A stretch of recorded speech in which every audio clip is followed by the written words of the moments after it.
Where's the best place to shop for funny or vintage t-shirts like yours in LA? I don't really hunt for them anymore. I'm like inundated. Over the years, I'm 30 years old now. I've accumulated a lot of t-shirts. Not a whole lot of other things, but t-shirts, I'm like, the abundance is real. So I'm kind of Marie Kondoing that shit right now.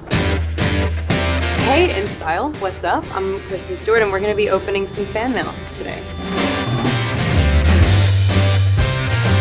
Welcome to this beautiful RV. We're in Woodland Hills, where I'm also from. We're doing a photo shoot, and it's close to 110 degrees. And we invite you to sweat with us and answer random questions. At the Kristen's Stewart. That's like, at my Stewart. Okay, here we go. If someone was going to make your life into a movie, who would play you? Me. I would play me. Keep it super meta. So at Crisbian H. Question, do you know what like a Crisbian is? Well, somebody who likes the name Kristen and also wants to be a thespian. Yeah, or maybe a lesbian. Yeah, leaning there, but either or. Take your pick. Now that you've joined the 30s Club, what do you think is going to change about your life? In being sort of isolated for so long in the past couple months and turning 30 in that said isolation, it's been like a really cool moment to be insular, and I think it also coincides with a stage in your life where it's nice to look inside and reflect, and I feel really creatively turned on and activated, and I think something that 30 has given me is the confidence to actually take those things and put them into motion in a way that I've been talking about and dreaming about and thinking about for like a number of years, and sort of turning into the person that can make something like their own movie happen. Certain things that I've been gunning for a really long time, I feel like can't wait any longer. So I don't know if 30 did that, but let's just say 30 did that. No more waiting.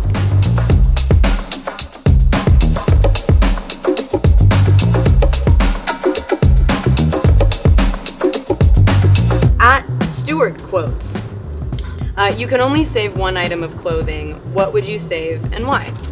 I would probably save like my leather jacket or like Levi's. I rip the ass out of every pair of Levi's I ever start to love. The thing is, none of my clothes last. They're all just like t-shirts and jeans. Have you ever had anything from set that you kept? I've kept some stuff from different projects that I've worked on. My like sword that I had in Snow White. And then I have my helmet from Personal Shopper. I had to learn how to ride like a motor scooter. And I'm like kind of very afraid of motorcycles and stuff like that. So for me, I'm like, that was really daring behavior for me. At Kristen Stewart too. I don't know if this is at Kristen Stewart 2, or if it's just Stewart 2, and it's just someone who's cooler than me. What tips can you give new actors? It's scary to be an actor, and it should be. The best advice I could have given myself as a little kid is actually just lose control, completely let go. You can do a certain amount of preparation, but then at some point you have to just start trusting yourself and making mistakes and not thinking about it too much. Like really, I would say just like throw yourself at it. Throw everything about your mind and body and emotions and physicality at it, and it will catch you. This is from Liza, or Lisa, or Liza, I'm not sure. From Liza, why did you take your shoes off on the Cannes red carpet? Do you still have the Get Off My Dick t-shirt? Yes, I do. And I almost lost it. One of my best friends took it, and we had a fight.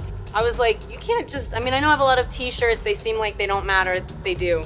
And for the Cannes red carpet shoe scenario, I've taken my shoes off at some point on most carpets, because at some point I can't move forward anymore. For the Cannes red carpet, there's a very steep, long staircase.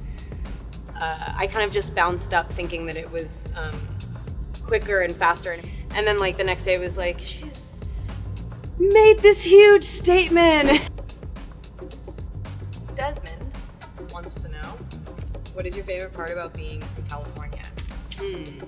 I love being from California, yes.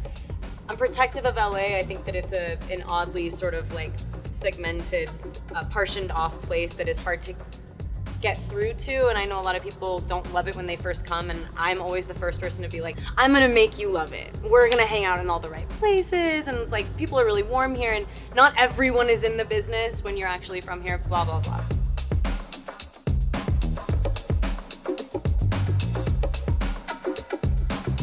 Iconic Stewart.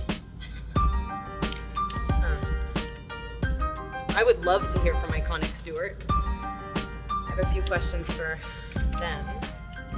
I loved your performance in Seaburg, and now, thank you.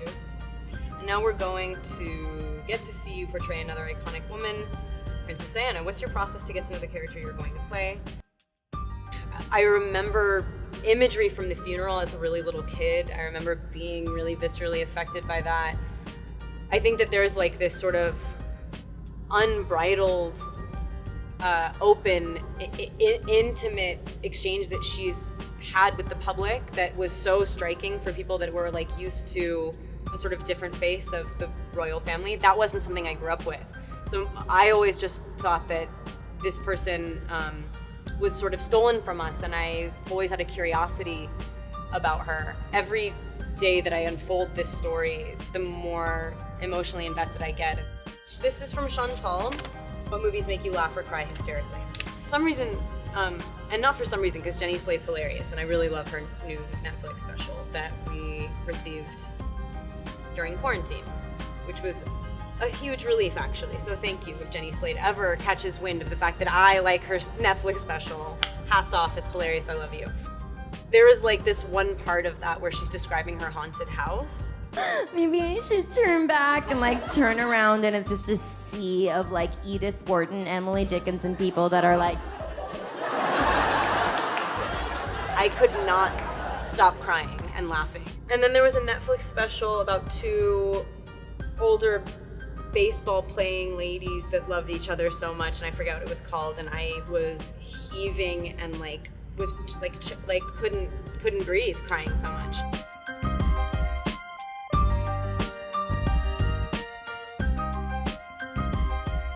Oh look, a message from my fans that we received via the U.S. Postal Service. Do you have a message for your fans? Hello, and happy voting. Even if it's, through the mail. Good luck with that.